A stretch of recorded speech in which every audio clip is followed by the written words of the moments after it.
Ya, Wandani Bante, saya dari Malinau, Katara. Ini ada dua pertanyaan ya mengenai rasa bersalah. Bagaimana cara kita menghilangi atau mengurangi rasa bersalah kepada orang tua yang telah meninggal dunia?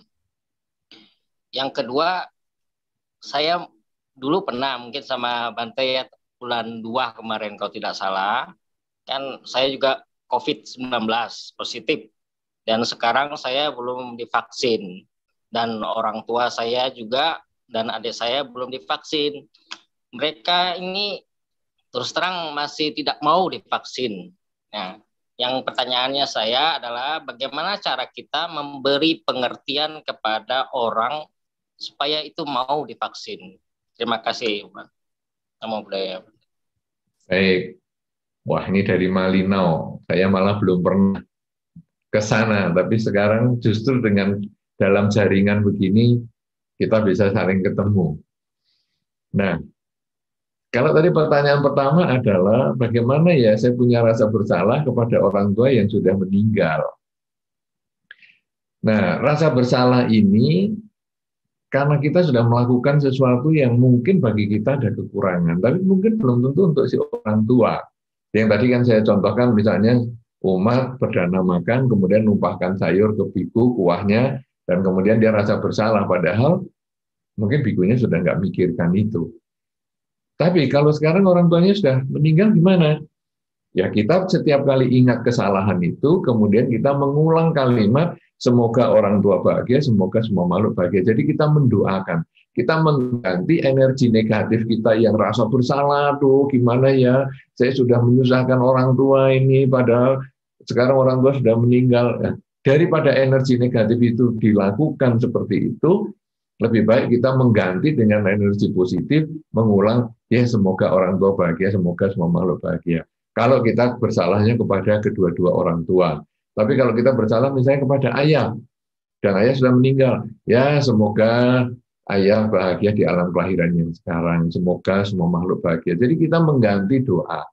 Tapi kalau kita masih orang yang bersalah atau kita bersalah kepada si A dan si A itu masih hidup, maka kita harus punya komitmen yang tadi saya sudah sampaikan, antara kata-kata dan tindakan itu harus sama.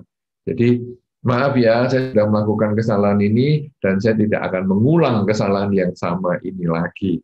Atau kesalahan yang serupa seperti ini, saya tidak mengulang lagi. Nah, kalau kita punya komitmen seperti itu, maka nanti sama dengan kita telah memperbaiki kesalahan yang sudah kita lakukan. Karena orang yang punya kalau orang yang menerima permintaan maaf itu biasanya akan lihat, kamu ulang lagi nggak nih? Oh, kamu nggak ngulang, berarti bagus. Kamu berarti memang sudah memperbaiki perilakumu. Ada komitmen, ya, ada komitmen antara ucapan dengan perilaku ini konsisten, dia tidak mengulang lagi. Tapi kalau sudah saya maafkan kok masih mengulang, sudah saya maafkan masih mengulang, orang ini nggak bisa diajak baikan. Nah, itu karena kesalahan kita. Jadi dari pertanyaan tadi, kalau kita memiliki kesalahan kepada yang sudah meninggal, gantilah dengan doa supaya mereka bahagia di alam kelahiran yang sekarang. Kalau kita punya kesalahan kepada yang masih hidup, maka berperilakulah yang baik, yang konsisten, dengan tidak mengulang kesalahan yang serupa atau yang sama. Nah, sekarang tentang vaksin. Bagaimana ya kalau orang tidak mau divaksin, ngasih pengertiannya?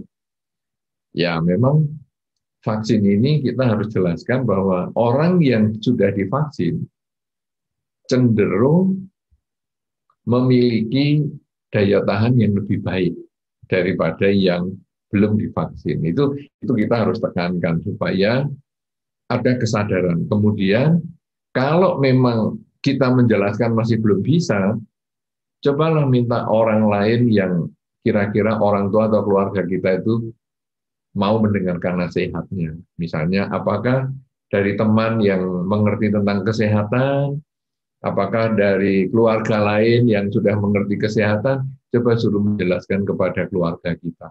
Karena kadang-kadang kita menjelaskan ke keluarga lebih sulit dibandingkan orang lain. Atau kalau kita balik ya, kita kadang-kadang mendengarkan nasihat keluarga, kita ngomong, kamu ngomong apa?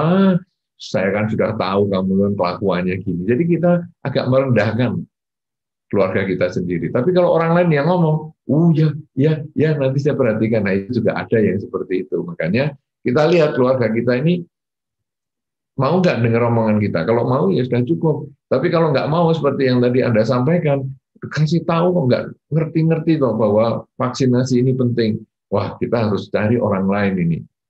Orang lain untuk menjelaskan kepada dia bahwa risikonya orang belum divaksin itu lebih besar daripada yang sudah divaksin. Itu Anda tekankan berkali-kali, sampai akhirnya ya sudahlah, saya divaksin. Nah, itu berhasil berarti. Ya, begitu. Mudah-mudahan ini bermanfaat.